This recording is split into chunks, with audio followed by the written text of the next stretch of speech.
Bom, é o seguinte, Macalossi, eu acredito que este julgamento do ex-presidente Lula, ele tem uma peculiaridade pelo fato de ser um ex-presidente, ou seja, se eles fazem isso com uma pessoa que foi ex-presidente, que não interessa a linha ideológica ou não deste político, ou se ele é de esquerda ou se ele é de direita, não importa isso. Importa que ele era uma pessoa que com certeza tinha muito poder. Se esses fatos aconteceram com alguém como Lula, imagina os mortais. Imagina as pessoas comuns que não estão politicamente expostas, que não têm toda a proteção que Lula tinha. O importante deste julgamento do STF é que ele reafirma que o Estado não pode buscar um objetivo a qualquer custo.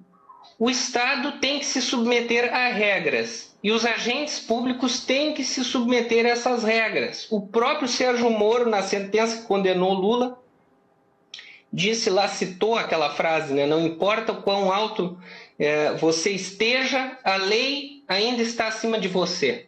E ele próprio não acreditava nisso, não acreditava que a lei estaria acima dele, como os procuradores também não acreditavam nisso. E por isso é que tomou esta repercussão tão grande esse habeas corpus, em se tratando de Lula e das suas circunstâncias ali. Só que nós temos que pontuar, e aí eu concordo com o ex-deputado, algumas coisas precisam ser ditas em relação à verdade do que tem por trás dos fundamentos desses votos.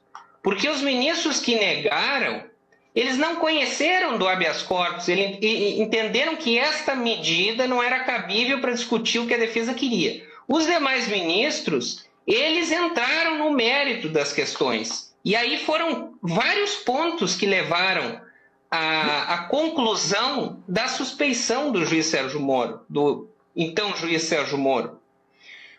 Moro determinou a condução coercitiva de Lula, que não havia necessidade, porque ele já havia comparecido 4 outras vezes para depor.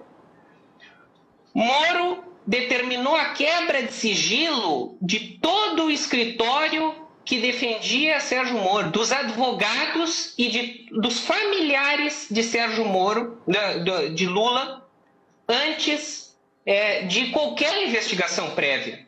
Então, toda a estratégia defensiva foi monitorada ilegalmente antes de investigações preliminares. Ou seja, a acusação tinha um material que a lei não permitia que se tivesse acesso.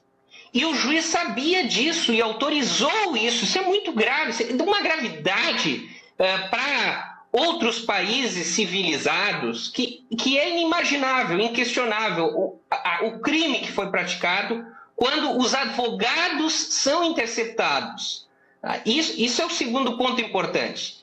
Terceiro ponto colocado para a suspeição de Sérgio Moro: a divulgação de conversas obtidas nessas interceptações, mesmo sabendo que não tinha competência para isso, que foram as conversas em que Lula teve com a ex-presidente Dilma Rousseff, né, que era autoridade com prerrogativa de foro, ou seja, Moro não tinha competência para fazê-lo, não poderia ter divulgado essas conversas, e o fez.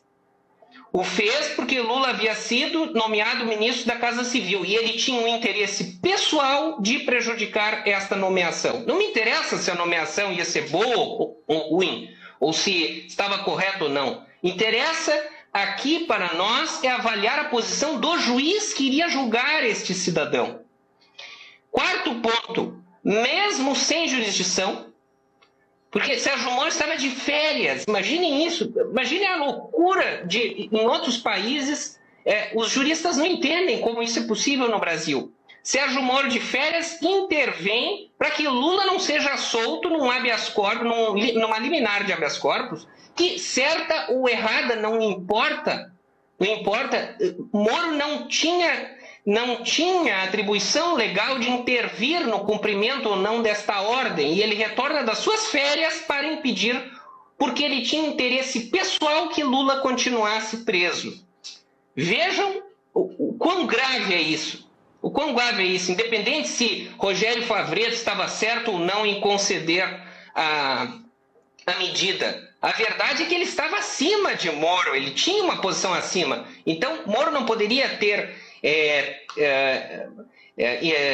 participado desta questão, e não é o fato de o ministro Fachin dizer que isso está sendo tratado no CNJ, em outras instâncias, que não pode ser discutido aqui, porque há um contexto. Quinto fato, a prolação da sentença do caso Triplex, quando o ex-juiz teria afirmado que a defesa havia atuado de modo agressivo. Na sentença, o juiz diz que a defesa atuou de modo agressivo em relação a ele. Ou seja, o juiz deixa claro na própria sentença de que tinha um problema pessoal com a defesa do ex-presidente Lula. E esse ponto que o Mário Berno traz... o levantamento do sigilo... Carlos, só esse ponto que o Mário Berno tocou. Por que agora? O levantamento do sigilo dos depoimentos do ex-ministro Palocci.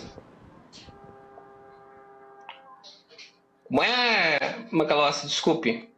O questionamento feito pelo Mário Berno antes. Por que não agora? Te ouvi, Macalossi, desculpe. Por que agora a suspeição declarada? Desse fundamento do ex-ministro...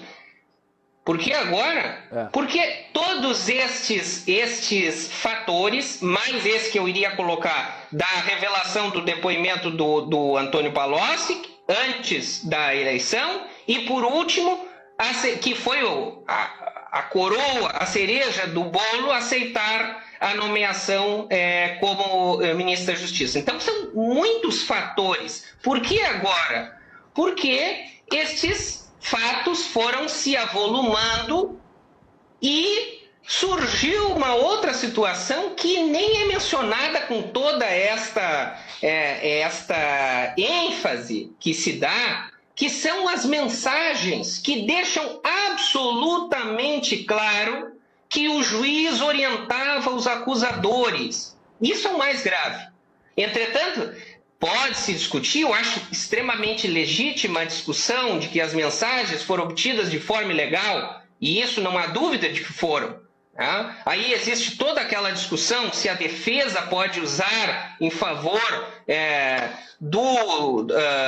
da liberdade, né, do seu cliente, enfim, e a acusação não pode. Porque é evidente que eu não posso utilizar uma prova ilícita para acusar ninguém. Agora, para defender a liberdade de alguém que foi, teoricamente, eu falo aqui em tese, injustiçado, aí eu tenho que poder me recorrer de todos os meios, porque às vezes a defesa não tem condições de obter aquela informação. E aí, por um acaso do destino, surgem essas mensagens que são mensagens gravíssimas. Não são meras conversas paralelas, relações institucionais, que são essas que o Ministério Público tem com o juiz, que a advocacia tem. Evidentemente que não são.